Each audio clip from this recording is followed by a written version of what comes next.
Bienvenue sur Africa 24 dans cette nouvelle édition du Non-Stop Info au sommaire de l'actualité. L'accord de paix signé au Soudan du Sud bientôt intégré dans la constitution du pays.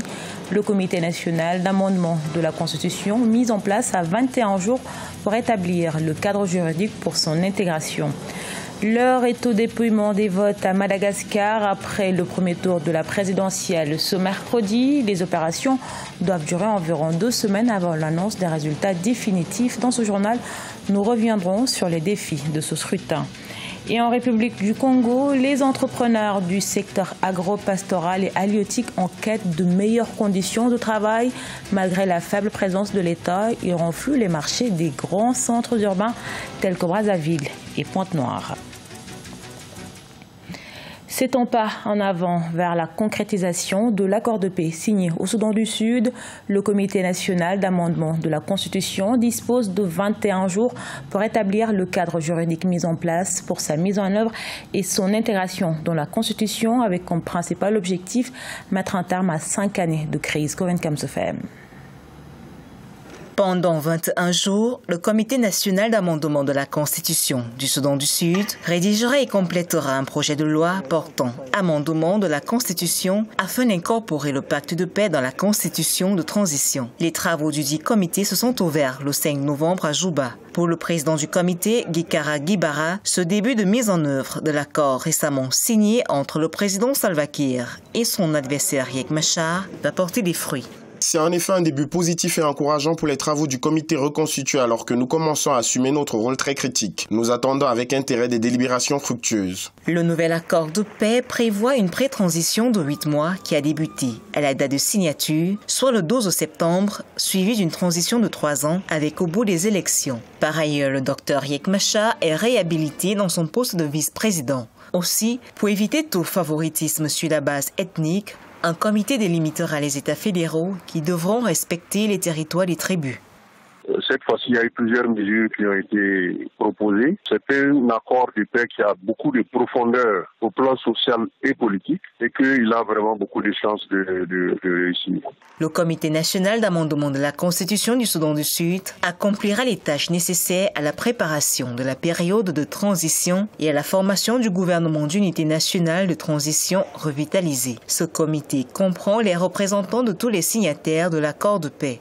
En rappel, l'opposant Riek Machar est retourné à Juba le 31 octobre après 2 années d'absence dans un contexte de guerre civile qui a commencé en 2013. La compilation des résultats du premier tour se poursuit à Madagascar. Ce mercredi, près de 10 millions d'électeurs se sont rendus aux urnes pour départager les 36 candidats en lice. Une élection qui a valeur de test pour la grande île régulièrement touchée par des crises politiques. Gladys Mwamba.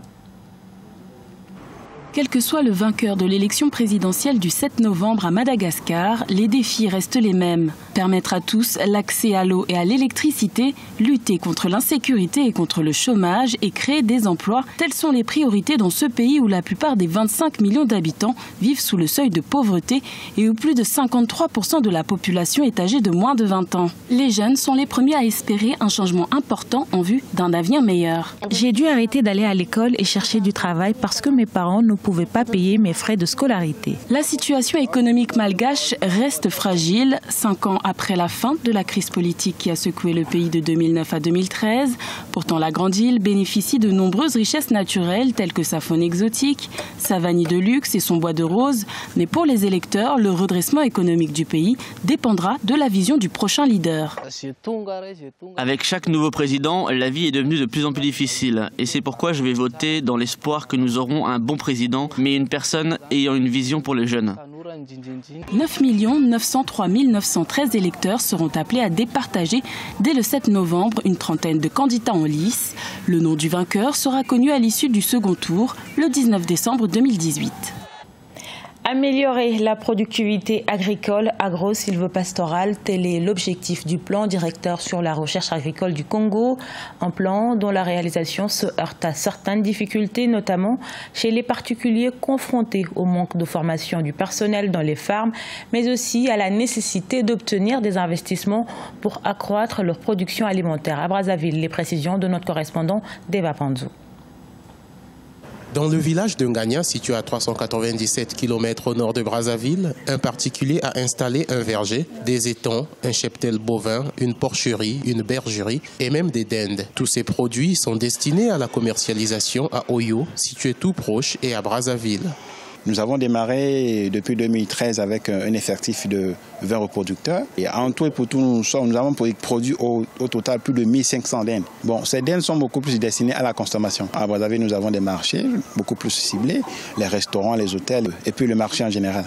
Malgré la volonté de l'initiateur d'étendre sa ferme et son verger, celle-ci se heurte à la nécessité de trouver des investisseurs intéressés par ce projet qui s'est inspiré du modèle de Sangaï au Bénin. Du côté du gouvernement, l'élaboration d'une politique agropastorale et halieutique est la réponse idoine face à tous les maux qui minent ce secteur. L'assistance des petits et moyens producteurs agricoles, pastoraux et halieutiques à travers des structures publiques appelées agences de développement ont pour mission d'assurer l'accès de ces opérateurs au financement et ainsi on pourra les amener à se développer davantage.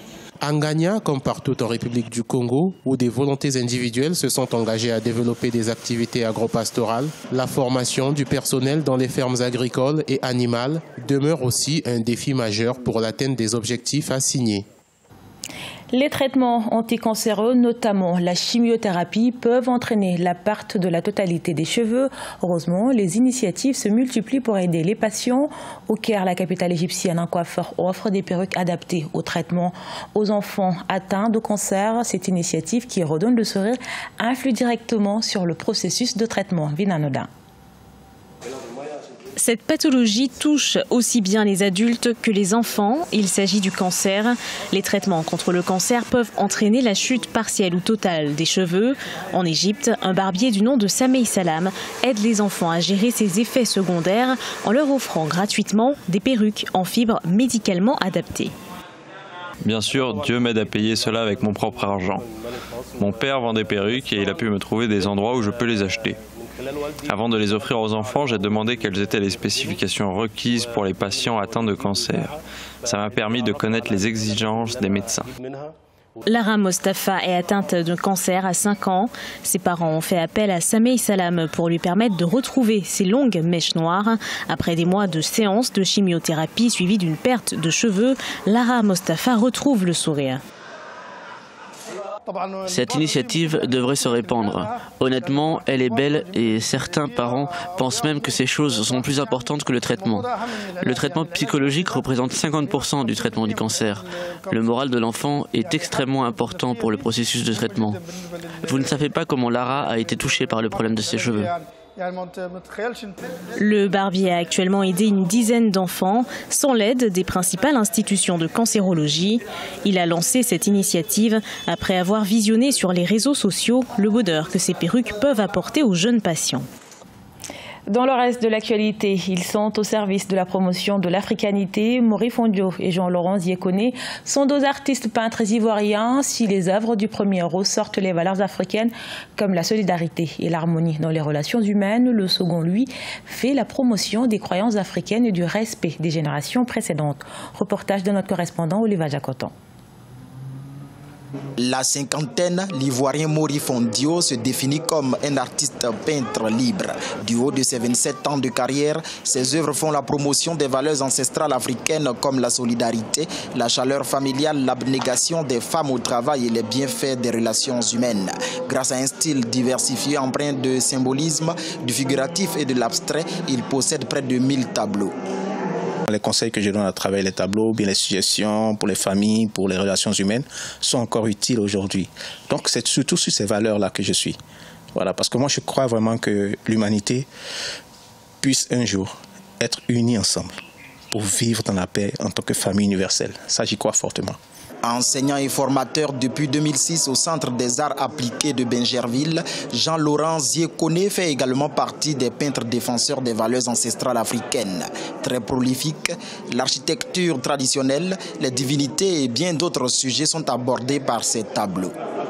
Un peuple qui ne se pose pas de questions sur ses origines, c'est comme c'était un peuple qui était perdu. Pour dire aux jeunes, écoutez, il y a des gens qui ont vécu avant vous, vos ancêtres, vos parents, voici comment ils vivaient. Peut-être qu'il serait temps de se remémorer ces éléments-là pour pouvoir repartir sur de nouvelles bases. Notons que les deux artistes peintres participent régulièrement à des expositions collectives. Mori Fondio a déjà exposé en solo. Jean-Laurent Ziekone, quant à lui, envisage cela pour très bientôt. Ce journal a été réalisé par l'ensemble de la rédaction. Merci pour votre fidélité. À retrouver dans un instant une nouvelle édition de l'actualité sur Africa 24.